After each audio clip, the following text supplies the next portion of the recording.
السلام علیکم dear students. شرک ایک ایسا گناہ ہے جس کی معافی ہرگز نہیں، اور اگر والدین کسی ایسے کام کا حکم دیں جو شرک ہو اور حکم الہی کے خلاف ہو تو ان کی نافرمانی ایسی صورت میں جائز ہے، بشرط یہ کہ ان کے ساتھ برا سلوک نہ کیا جائے۔ مشرک و کافر والدین کے لیے دعائے مغفرت کرنے کی ممانعت ہے، اگرچہ والدین کے لیے ان کی زندگی اور موت کے بعد دعا کرنا اولاد پر لازم ہے۔ آج ہمارے تدریسی عنوانات ہیں: شرک اور اس کی اقسام، شرک کی مذمت، اور عقیدہ توحید کے انسانی زندگی پر اثرات۔ سب سے پہلے ہم عقیدہ توحید کے انسانی زندگی پر اثرات کا مطالعہ کرتے ہیں۔ جو شخص عقیدہ توحید کو مان لیتا ہے اس میں شرف انسانیت کا احساس پیدا ہو جاتا ہے۔ وہ یہ جاننے لگتا ہے کہ وہ اشرف المخلوقات میں سے ہے، اللہ تعالیٰ نے اسے شرف عطا فرمایا، ساری کائنات اس کے لیے پیدا کی گئی، وہ کائنات کے لیے پیدا نہیں کیا گیا۔ لہٰذا یہ عقیدہ انسان میں اپنی عظمت کا احساس پیدا کر دیتا ہے اور وہ در بدر سجدہ کرنے کی بجائے صرف ایک اللہ کی طرف رجوع کرتا ہے۔ دوسری بات، جذبہ خودداری کی بیداری ہو جاتی ہے۔ توحید انسان میں جذبہ خودداری پیدا کرتا ہے اور اس شخص کو جو موحد ہے یہ معلوم ہو جاتا ہے کہ صرف اللہ ہی اس کا حاجت روا ہے، صرف اللہ ہی اس کی تمام حاجتیں پوری کرتا ہے۔ ہر مدد کے لیے، ہر بات کے لیے وہ صرف اللہ کو پکارتا ہے۔ صاحب اقتدار ہوں یا رئیس امرا، کسی سے مروب نہیں ہوتا ماں سوائے اللہ کے۔ پھر موحد یعنی کہ توحید کے ماننے والے میں انسانی مساوات کا احساس پیدا ہو جاتا ہے۔ وہ اس عقیدے پہ یقین رکھتا ہے کہ تمام انسان اس دنیا میں برابر ہیں، مساوی ہیں، کوئی بھی شخص چھوٹا اور بڑا نہیں، گورا، کالا، سفید، رنگ، نسل، جس طرح کے بھی لوگ ہیں، سب اللہ کے بنائے ہوئے بندے ہیں اور اشرف المخلوقات ہیں۔ عقیدہ توحید کا ماننے والا اخوت و اتحاد بین المسلمین و غیر مسلمین کا قائل ہو جاتا ہے۔ اسلام سے قبل نفرتوں، اونچ نیچ میں بٹے ہوئے لوگوں کو رسول کریم صلی اللہ علیہ وسلم نے ایک رشتہ اخوت میں جوڑ دیا تھا اور تمام مسلمانوں کو، انصار مدینہ اور مہاجرین کو عملاً بھائی بھائی بنا کر انسانوں کے درمیان افراط و تفریط کو ختم کر دیا، اور غیر مسلموں کے ساتھ بھی نبی کریم صلی اللہ علیہ وسلم نے جو سلوک کیا وہ ایک مسلمان موحد میں اس جذبے کو ابھار دیتا ہے کہ غیر مسلم انسان ہونے کے ناطے سے ہمارے بھائی ہیں۔ پھر وہ ان پر ظلم نہیں کرتا بلکہ انسانی حقوق کا قائل ہو جاتا ہے۔ عقیدہ توحید انسان میں عاجزی اور انکساری کو عیاں کر دیتا ہے، ظاہر کر دیتا ہے۔ عاجزی کے معنی ہے تکبر نہ کرنا، غرور نہ کرنا، اپنے آپ کو کم ظاہر کرنا اگرچہ کم نہ بھی ہوں، یعنی دوسروں کے سامنے اپنے آپ کو کم ظاہر کرنا۔ لہٰذا عقیدہ توحید انسان میں عاجزی اور انکساری پیدا کر دیتا ہے۔ بندہ جو عقیدہ توحید کو مانتا ہے انکسار ہو جاتا ہے اور غرور و تکبر کو ترک کر دیتا ہے۔ پھر ایک موحد میں وسعت نظری پیدا ہوتی ہے، اس کی نظر میں پھیلاؤ آ جاتا ہے، اس کی سوچ میں پھیلاؤ ہو جاتا ہے۔ فطرتاً انسان شیطانی وسوسوں کی وجہ سے بخیل اور تنگ نظر ہو جاتا ہے اور وہ باری تعالیٰ پر مکمل انحصار کرنے سے قاصر رہتا ہے، لیکن جب وہ جذبہ توحید کو پختہ کر لیتا ہے تو اس کا ایمان اللہ کی ذات پر ایسا ہو جاتا ہے کہ وہ ساری مخلوق خدا کی بہتری چاہنے لگتا ہے، اور اس کے اندر دوسروں کے لیے خدمت کرنے کا جذبہ پیدا ہو جاتا ہے، وہ مسلمان ہوں یا مسلمان نہ ہوں۔ عقیدہ توحید کا ماننے والا قربت خداوندی کا حصول کر لیتا ہے، یعنی جب وہ اپنے ہر عمل میں، ہر کام میں اللہ تعالیٰ کی خوشنودی، اللہ تعالیٰ کے حکم کو سر فہرست رکھتا ہے اور اس پر عمل کرتا ہے، تو یقیناً وہ اللہ رب العزت کے قریب ہو جاتا ہے۔ صبر و استقامت پیدا ہوتی ہے۔ ایسا انسان جو اللہ کی توحید کو مانتا ہے، اپنی ہر تکلیف پر صبر کرتا ہے اور سمجھتا ہے کہ ہر تکلیف اللہ کی طرف سے ہے، وہ جب چاہے گا میری تکلیف کو دور کر دے گا۔ اس کے اندر استقامت پیدا ہو جاتی ہے اور صبر کرتے ہوئے وہ اللہ تعالیٰ کی شکر گزاری کرتا ہے اور بڑی سے بڑی مشکلات کو بآسانی سر کر لیتا ہے۔ پھر شجاعت و بہادری پیدا ہو جاتی ہے۔ شجاعت یعنی بہادری کے دونوں لفظ ایک دوسرے کے ہم معنی الفاظ ہیں۔ عقیدہ توحید سے انسان میں شجاعت و بہادری اس طرح پیدا ہوتی ہے کہ وہ اپنی جان، مال، اہل و عیال کی محبت اور غیر اللہ کے برے سلوک اور ظلم سے نہیں ڈرتا، بلکہ وہ صرف اور صرف اللہ رب العزت کے لیے جیتا ہے۔ اس کے لیے ان تمام چیزوں کی کوئی حیثیت نہیں ہوتی، یہاں تک کہ اس کی سب سے قیمتی شے جو اس کی جان ہے وہ اپنے رب کے لیے دینے کے لیے تیار ہو جاتا ہے، اور اس میں بہادری اور شجاعت اتنی ہوتی ہے کہ وہ یہ چاہتا ہے کہ میں اللہ کی راہ میں سب سے پہلے شہید ہو جاؤں۔ اب دوسرا عنوان ہے شرک کی تعریف۔ شرک کے لغوی معنی ہیں حصے داری یا ساجھے پن، اور شرک کے اصطلاحی معنی ہیں کہ اللہ رب العزت کی ذات، صفات اور صفتی تقاضوں میں اس کے ساتھ کسی اور کو بھی حصے دار بنا لینا۔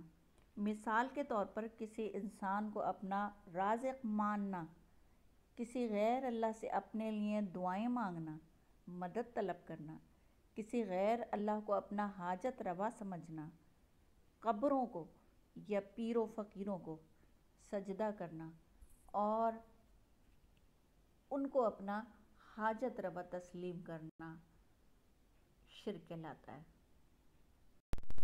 شرک کی اقسام۔ شرک کی علماء 3 اقسام بتاتے ہیں۔ ذات میں شرک، یعنی اللہ کی ذات میں شرک کرنا، یہ ماننا کہ اللہ کے ذات کی جیسی بھی کوئی اور ذات ہے۔ صفات میں شرک، یعنی اللہ رب العزت کی صفات میں کسی اور کو بھی اس کے ساتھ حصے دار یا شریک ٹھہرانا۔ صفات میں شرک کی مزید 3 اقسام علماء بیان کرتے ہیں۔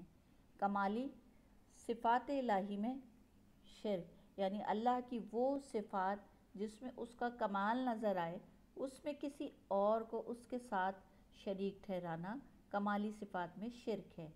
جمالی صفات الہی میں شرک، جمالی یعنی ایسی صفات جس میں اس کا حسن و جمال نظر آئے، ایسی صفات میں کسی اور کو بھی اس کا ساتھی اور حصے دار ٹھہرانا جمالی صفات الہی میں شرک ہے۔ جلالی صفات الہی میں شرک، اس سے مراد یہ ہے کہ اللہ کی وہ صفات جس میں اس کا جلال ظاہر ہو، ان صفات میں کسی اور کو بھی اس کے ساتھ حصے دار یا ساتھی ٹھہرانا جلالی صفات میں شرک ہے۔ شرک کی تیسری قسم صفات الہی کے تقاضوں میں شرک ہے، یعنی یہ جاننے کے باوجود کہ اللہ کی ذات کیا ہے، اس کی صفات کیا ہیں، اس کے صفتی تقاضوں کو پورا کرنے کی بجائے کسی اور کو اس کی عبادت حکم میں شامل کر لینا۔ علماء اس کی 3 اقسام بیان کرتے ہیں۔ عبادت الہی میں شرک، عبادت الہی میں کہ اللہ کی عبادت کے ساتھ کسی اور کی بھی عبادت کرنا، یعنی اللہ کو سجدہ کرنا اور کسی اور مخلوق، شے، چیز یا انسان کو بھی سجدہ کرنا، یعنی اللہ رب العزت کی عبادت میں کسی اور کو بھی شامل کر لینا، شریک ٹھہرا لینا، یا اس کے ساتھ کسی اور کو بھی عبادت کے لائق سمجھنا، عبادت الہی میں شرک ہے۔ حکم الہی میں شرک یعنی جو کچھ اللہ تعالیٰ نے حکم دیا اس کے خلاف کسی اور کو بھی اس کا حصہ دار ٹھہرانا، یعنی حکم الہی میں شرک یہ ہے کہ اللہ رب العزت کے حکم کے ساتھ کسی اور کا بھی حکم تسلیم کرنا حکم الہی میں شرک ہے۔ نفسانی خواہشات سے شرک، اس سے مراد یہ ہے کہ اپنے نفس کی خواہشات پر چلنا اور اللہ رب العزت کی احکام اور اس کی ہدایات کو ترک کر دینا اور اپنے نفس کی پیروی کرنا بھی نفسانی خواہشات سے شرک ہے۔ شرک کی مذمت قرآن کی روشنی میں سورہ لقمان آیت نمبر 13 اللہ تعالیٰ فرماتے ہیں، بے شک شرک بڑا بھاری ظلم ہے۔ حضرت لقمان نبی نہ تھے، توریت کے بہترین عالم اور دانشور تھے، بلکہ حضرت داؤد علیہ السلام سے پہلے شرعی مسائل میں لوگوں کو فتویٰ دیتے تھے۔ جب حضرت داؤد علیہ السلام کی نبوت ظاہر ہوئی تو انہوں نے فتویٰ دینا بھی ترک کیا۔ آپ نے اپنے بیٹے کو نصیحت کرتے ہوئے کہا، شرک نہ کرنا، بے شک شرک بڑا بھاری ظلم ہے۔ ظلم کی حقیقت علماء نے یہ بیان کی ہے کہ کسی چیز کو بے محل استعمال کیا جائے، اور یہ بات شرک میں سب سے زیادہ واضح ہے کہ پیدا کرنے والے کی جگہ بتوں کی پرستش کی جائے۔ سورہ نساء آیت نمبر 48 اللہ تعالیٰ فرماتا ہے، اللہ تعالیٰ معاف نہیں کرتا کہ اس کے ساتھ کسی اور کو شریک بنایا جائے، لیکن اس کے علاوہ جس کسی کو چاہے بخش دے گا۔ بے شک اللہ تعالیٰ شرک کی سزا کو نہ بخشے گا بلکہ ہمیشہ دائمی سزا میں مبتلا رکھے گا۔ مشرک دائمی سزا میں رہے گا اور اس کے سوا صغیرہ یا کبیرہ جو بھی گناہ ہوں انہیں وہ معاف کر دے۔ البتہ اگر وہ مشرک مسلمان ہو جائے تو پھر مشرک ہی نہ رہا، اب سزا کی وجہ دائمی نہیں رہے گی، جبکہ سزا کی وجہ شرک تھی۔ نہ بخشنے کی وجہ ہی ختم، تو اب سزا بھی ختم ہو جائے گی۔ یعنی مشرک اگر مسلمان ہو جائے تو اس کے مسلمان ہونے کی وجہ سے اس کی سزا کا خاتمہ ہو سکتا ہے اگر اللہ چاہے۔ شرک کی مذمت کرتے ہوئے سورہ نساء میں اللہ تعالیٰ بیان کرتے ہیں آیت نمبر 171، مسیح جو ہے عیسیٰ مریم کا بیٹا، وہ رسول ہے اللہ کا اور اس کا کلام ہے جس کو ڈالا مریم کی طرف، اور روح ہے اس کے یہاں کی، سو مانو اللہ کو اور اس کے رسولوں کو، اور نہ کہو کہ خدا تین ہیں۔ نزول قرآن کے بعد نصارہ جو بڑے فرقوں میں تھے، تثلیث کے متعلق ان کا عقیدہ 3 جدا جدا اصولوں پر مبنی تھا۔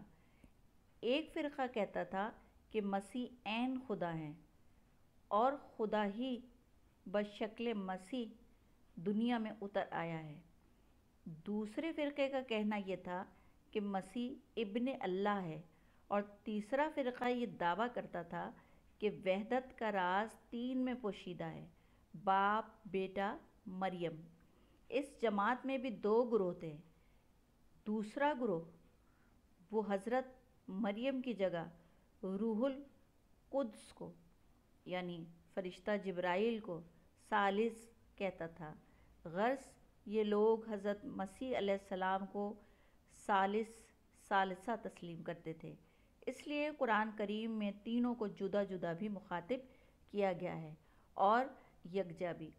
نصارہ پر یہ واضح کر دیا کہ حق ایک ہی ہے، اور وہ یہ کہ مسیح علیہ السلام مریم علیہ السلام کے بطن سے پیدا شدہ انسان اور خدا کے سچے نبی ہیں۔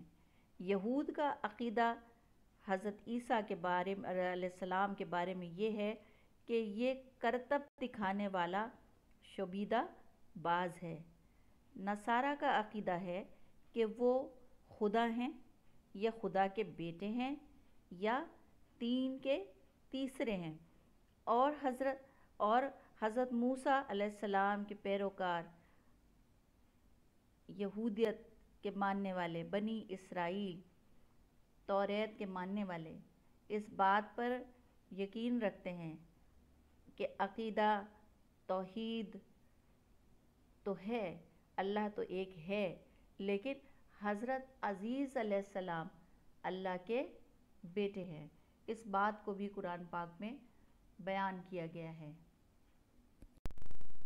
شرک حدیث کی روشنی میں رسول کریم صلی اللہ علیہ وسلم ایک حدیث میں فرماتے ہیں کہ حضرت معاذ رضی اللہ تعالیٰ عنہ روایت فرماتے ہیں کہ مجھے رسول اللہ صلی اللہ علیہ وسلم نے 10 باتوں کی وصیت فرمائی۔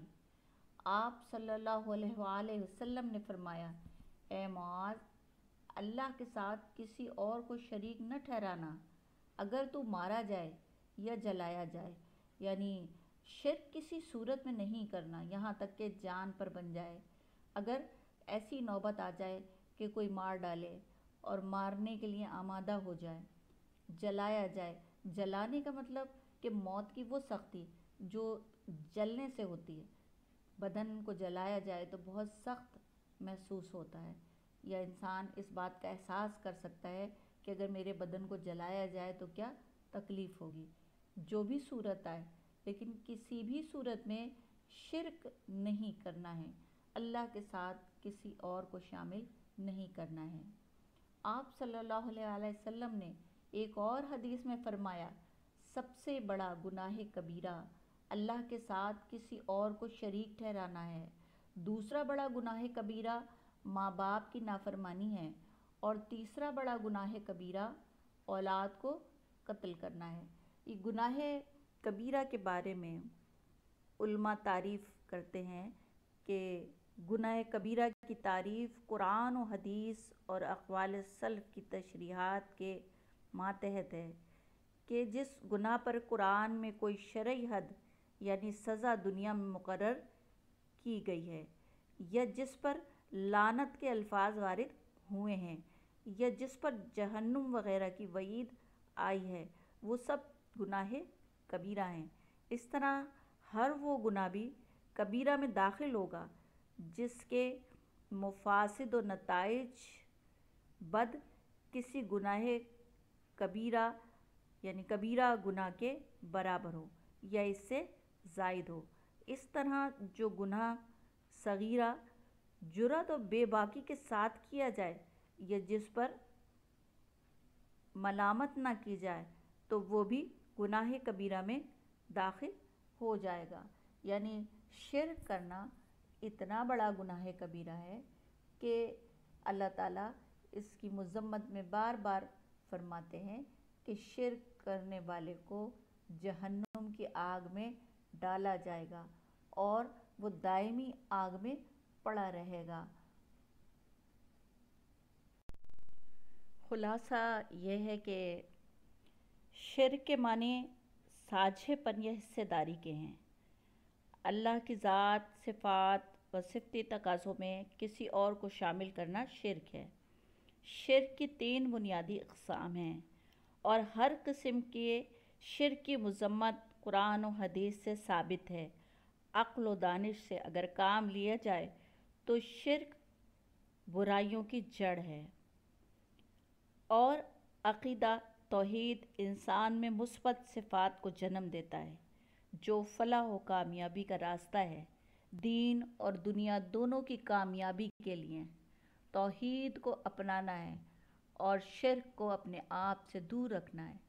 شرک کی کوئی بھی صورت ہو، تمام صورتوں میں شرک کو برا سمجھنا ہے، شرک سے نجات حاصل کرنی ہے۔